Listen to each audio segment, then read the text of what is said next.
Showbiz fanatics, finally Kim Chu abay pinrendzone di umano ang isa sa kanyang mga manliligaw.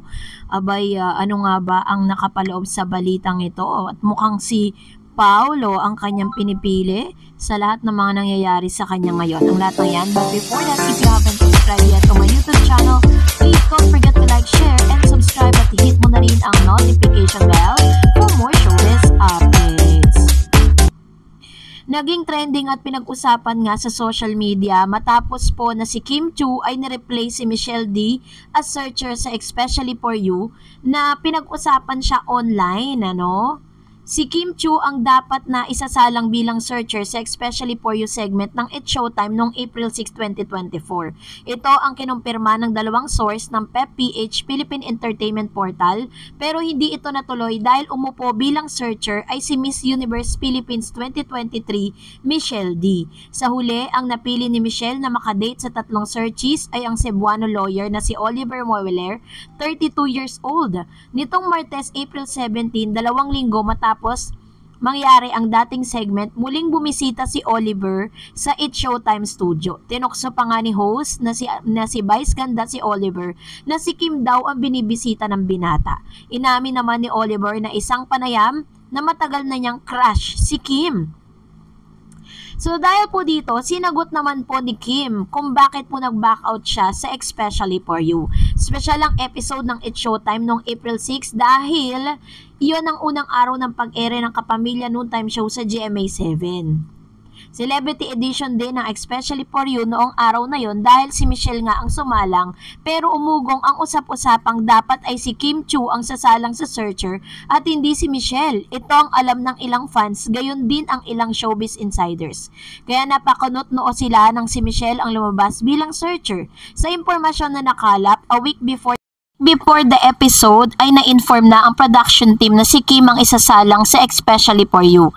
Black Saturday, March 29 ang inabasuhan ng staff na maghanap ng searchee na babagay kay Kim Chu tulad ng prominent personality, young politicians o anak ng politician. Bukod kay Oliver, ang dalawa pang searchees noong April 6 ay ang content creator na si Kevin T at ang GMA7 sportscaster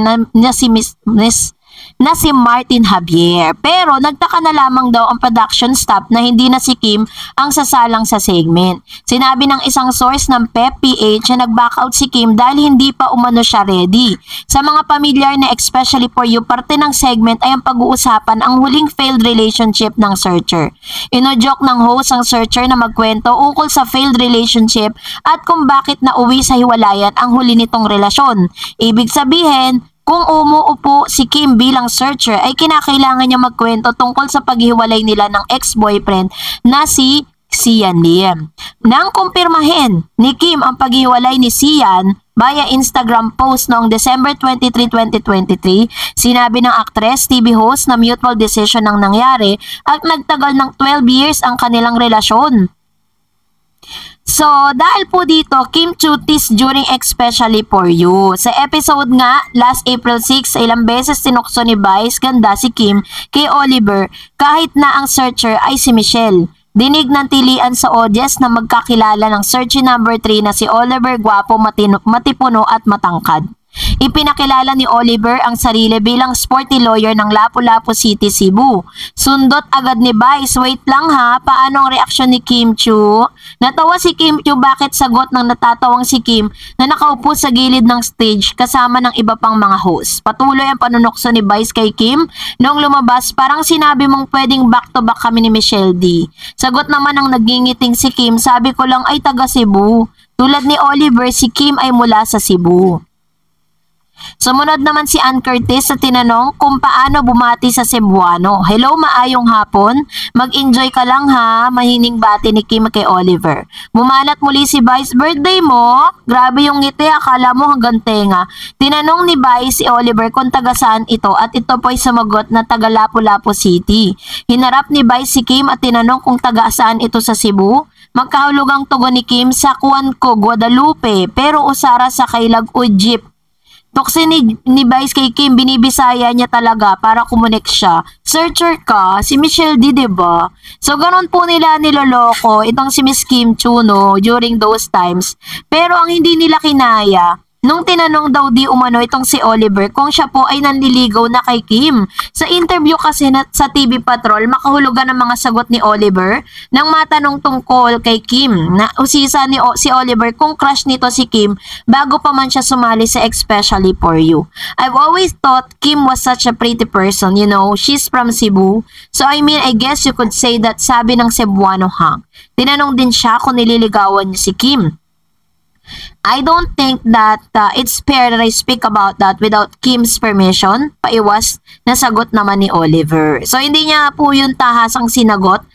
At bagkos parang hindi niya directly sinagot na talagang nililigawan. Syempre nga naman, grabe, parang nakakahiya naman, nakakakilala nyo lang. Biglang maliligaw ka na agad, diba? So, umugong din ang ilan sa mga spekulasyon dahil kinakiligan nga ng mga manonood at netizen ang muling pagbisita nitong si Oliver. Dito po sa Especially For You sa It's Showtime noong Martes, April 16, 2024.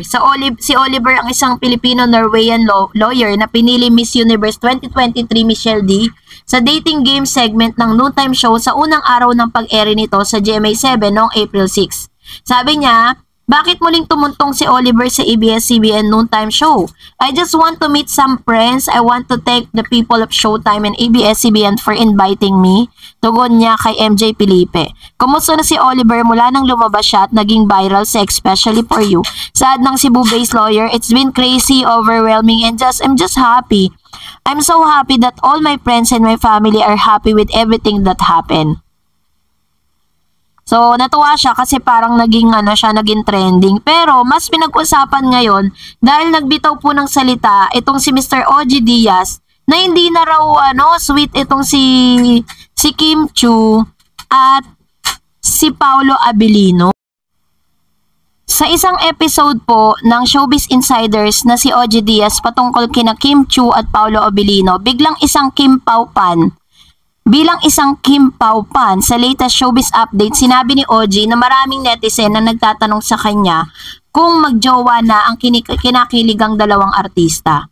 Ang nakakalungkot pa nga raw ay nabalitaan din niya mula sa kanyang source na hindi na raw masyadong sweet ang dalawa sa isa't isa. Pero nilinaw naman ng Showbiz Insiders na okay naman sina Kim at Paolo sa kanilang trabaho at taping na pinagtatambalang serye na What's Wrong with Secretary Kim. Ang nalaman ko lang mula sa production staff ng What's Wrong with Secretary Kim parang hindi na raw ganun ka-sweet. Say pa niya, okay sila set pero yung ligawan medyo malabo pa raw. Syempre nalungkot ako, Kim Pao Pan ako Sabi ko nga ng production staff, bakit naman ganun? Mas sweet sila sa una. Nito na raw parang hindi na ganun ka-sweet. Sabi ko nga doon sa kausap ko, production staff, sana sila pa rin ang magkatuluyan kasi talagang gustong gusto ko sila, sabi ni OG.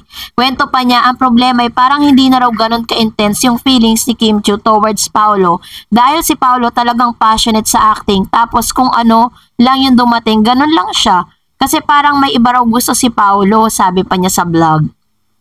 Sabi ko nga sana yung sweetness nila on cam, sana ganun din sila off cam. Tanong naman ang kasama ni OG ni Mamaloy, pero sa tingin mo, hindi naman magkagalit sina Kim at Paolo? Hindi naman, sabi ni OG sa ad niya. Ang hirap nung may kagalit ka sa set, hindi sila magkagalit.